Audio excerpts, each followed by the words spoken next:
when Erwin, her assistant, called with the bad news. Kieran soon followed up with the even worse news that the builders of the Green League had almost completed a fourth temple for Scythe.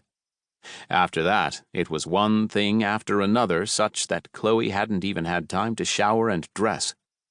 True, she had enough grip on herself to fully awaken and toss out the beefcake, but as soon as he was out the door, she dove into her virtual work office and began assessing the situation. As the director of public relations, she couldn't do much about matters such as this, but she still had to be up on things to communicate to the public. Discardium and anything related to it was important to people all over the planet, and more relevant to them than the latest wars or the colonization of Mars. Chloe had only recently managed to put out the fire started by Destiny Windsor with her stream about the deaths of non-citizens who elected to become undead. Chloe couldn't even remember who'd come up with the bright idea to nourish the AI that controlled Nergal, but it was working. After beefing up a bit, the Radiant God used all his newfound strength to prevent the fourth sleeper from appearing. What the hell happened was still unclear to Chloe, but she hoped to find out at the upcoming meeting. Time now to get a move on.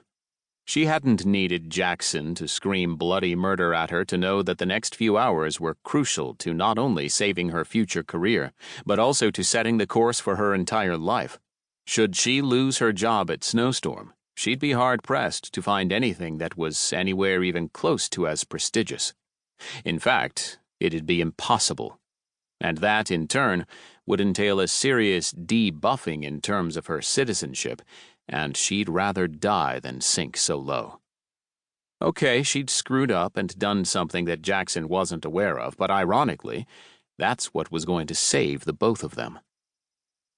After 10 minutes in her regenerative capsule, Chloe felt invigorated and emerged with a fresh face, clean blood, totally balanced hormones, and a clear mind.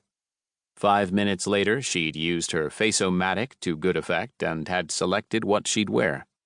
She knew she had to look professional to inspire confidence at the meeting of the board of directors, but she also wanted to take full advantage of her natural sex appeal. Checking herself out in the mirror, Chloe flicked the remote to assess how each outfit looked on her.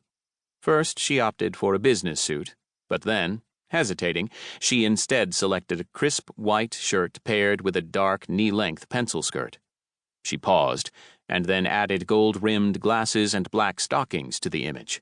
She passed on the high-heeled shoes. Kieran didn't like it when his subordinates were taller than him. Instead, she wore white tennis shoes to lend herself a carefree aura. The palladium bracelet casually wrapped around her tanned wrist completed her look. Looking at the final results, Chloe nodded. It'll do. Chloe took the elevator to the penthouse roof and boarded a premium flyer provided by the company. Not a Ferrari Falco, just a Snowstorm Lightning, just right for her level. As the flyer took off, she relaxed and turned on her comm, the personal one, not the corporate. The usual string of messages, it seemed, except one from an unknown sender marked Burn After Reading, Failure. Chloe shrugged. Failure? So what's new? Was this the failure in connection with the games? It was only as she was flying into the Snowstorm headquarters that she realized the message was from Vivian Gallagher. The trump card she was about to use at the meeting evaporated. Sheppard had avoided capture and retained his threat status. At Kieran Jackson's office, 4 individuals were seated at a rectangular table. Chloe was last to arrive some 30 seconds later. The foursome turned toward her, their faces reflecting a medley of suspicion, anger, fear, and panic. Chloe lowered her eyes so as to avoid eye contact with anyone and sat down on the left side of the table, which was vacant. Jackson had invited only his inner circle to this meeting, the only people he fully trusted. Bellamy Drake, Peter Govatsky, and her, Chloe. He wasn't fond of her, she knew, but he did appreciate her undivided loyalty. The 5th person was not expected, but he showed up uninvited, as if he knew that they would convene before the board of directors.